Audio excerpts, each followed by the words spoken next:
Shalom. First and foremost, I want to give all praises, glory, and honor to Yahweh Ba'Shem Yahushua, Ba'Shem B'Kak Kodash. I want to give double honors to the elder apostle of Great Millstone who rule well, and salutations of much love to the rest of you sincere Akim, pushing the word in truth and sincerity.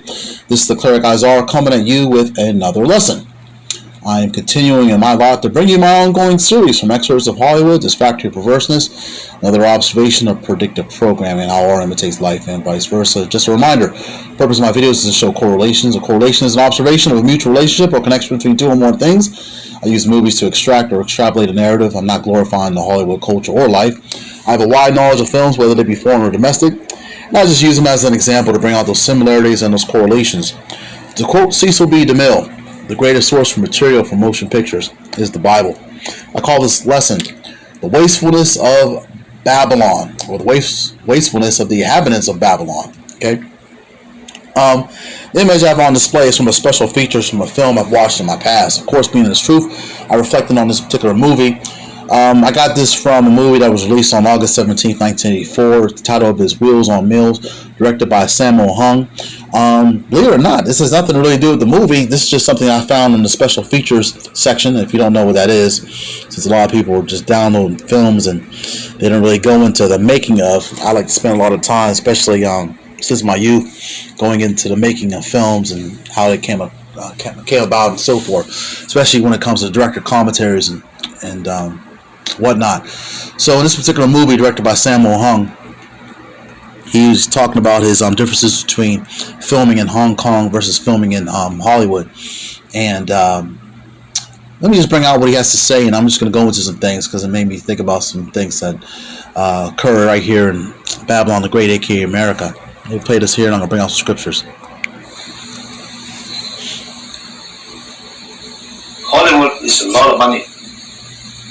You know, Hong Kong is not the kind of money that, you know, the American, they waste the money. You hear that? You know, Hong Kong, they save the money. He said, Americans waste money. Hong Kong, people in Hong Kong and China, they save money. Hey, and this is, I really should have titled this, hey, even Moab knows about the Babylonians, but, you know, basically, if you don't know who Sammo Hung is, just give you a little background. For any of you cats out there that watch Kung Fu films, the classic Enter the Dragon, when the film opens up, you see Bruce Lee fighting that guy with the gloves, and they got the black gloves, and they got the black shoes, and the black underpants. That fat cat, that's Sammo Hung, okay? And he's an action producer, writer, and director, excellent fight choreographer. I've met people that have actually worked with him, and several people, I want to say, Cynthia Rothrock and Benedict Jeter-Kiedis. Well, anyway, the reason why I was bringing it out is because he's so right about the wastefulness of America, aka Babylon the Great, and people here, because this place has gotten so much, and the people have,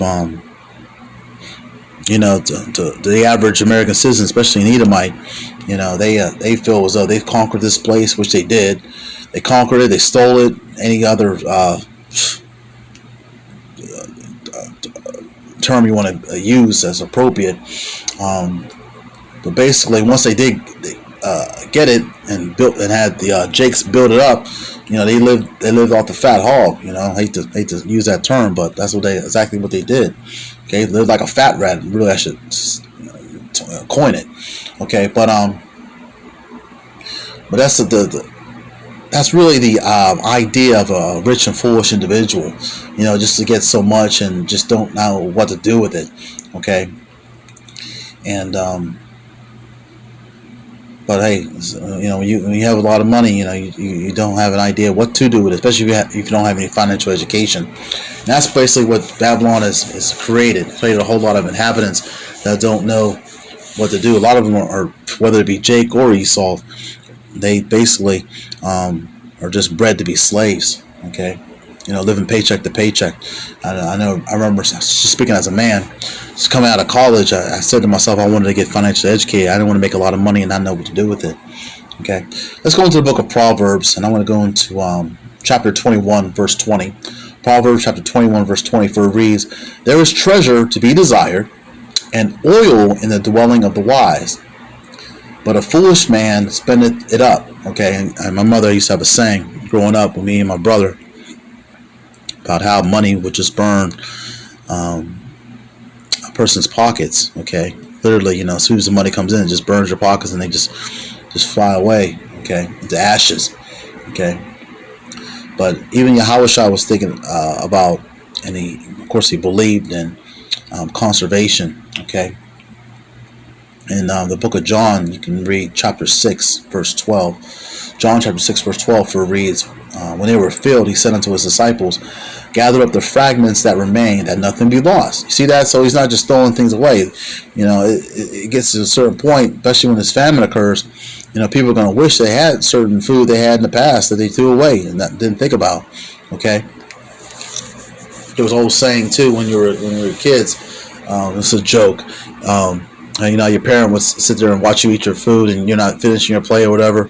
Your parent would usually say, hey, there's people in other parts of the world that don't have that kind of food.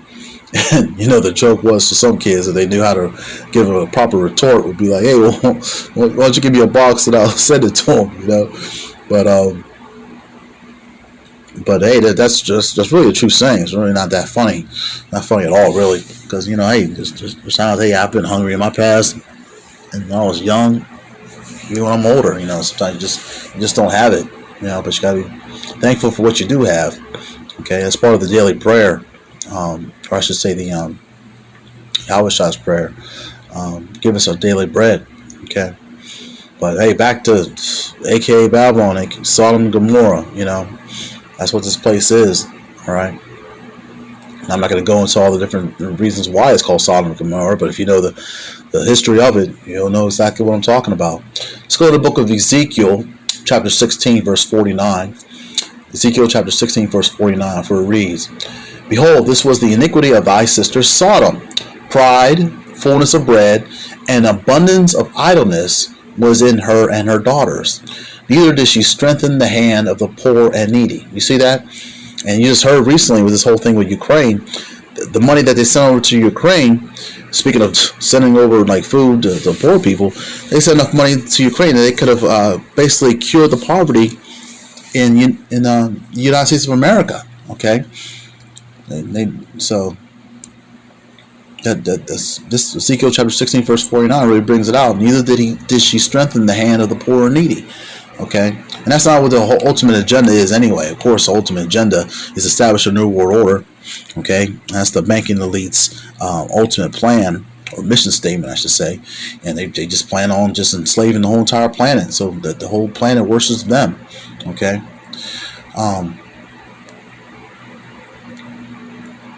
Let me go into Proverbs chapter 13, verse 23. This is a good one. I'm going to read the NLT as well as the King James Version. Proverbs chapter 13, verse 23, for it reads, much food is in the tillage of the poor, but there is that is destroyed for want of judgment. Now the NLT reads, a poor person's farm may produce much food, but injustice sweeps it all away. Now you see that? Now, if you were paying attention to what was going on during the pandemic, a lot of things were happening with certain food farms and milk and so forth. A lot of wastefulness, just destruction of certain animals and so forth. And you can see certain food processing plants even currently happening, mysteriously being destroyed as well. Okay, and that's totally injustice. All right, and they're not really going into the reason why. All these years, this country has been up and running, and all of a sudden this stuff's happening. Hey, they must be planning something. Okay. But I'm going to end it on this. I always like to end my videos on a good note. With some type of silver lining, and there's light at the end of the tunnel. So in other words, there's a happy ending. I'm going to go sticking in the book of Proverbs. We're going to the 6th chapter. Let's read the 11th verse. Proverbs 6, verse 11. For it reads, so shall thy poverty come as one that travaileth, and thy want as an armed man. So pretty soon, it's going to come to a certain point where these banking elite, they're going to be the ones that are going to be poor, and Jake, specifically the elect of Israel, will be set on high, and eventually the elect that don't make it on this side will make it in the kingdom of heaven, and they won't live in poverty anymore. Okay, but in Proverbs 6 and 11 it says that thy want as an armed man. So they're basically going to give up what they have, because they're basically going to give up their kingdom so that the kingdom of heaven could be established on earth. Okay, let's read some other things and back that up. Let's do Proverbs chapter 23, verse 21. All right. It speaks about the drunkard and the glutton. Proverbs chapter 23, verse 21, and reads, "For the drunkard and the glutton shall come to poverty, and drowsiness shall clothe a man with rags." You see that?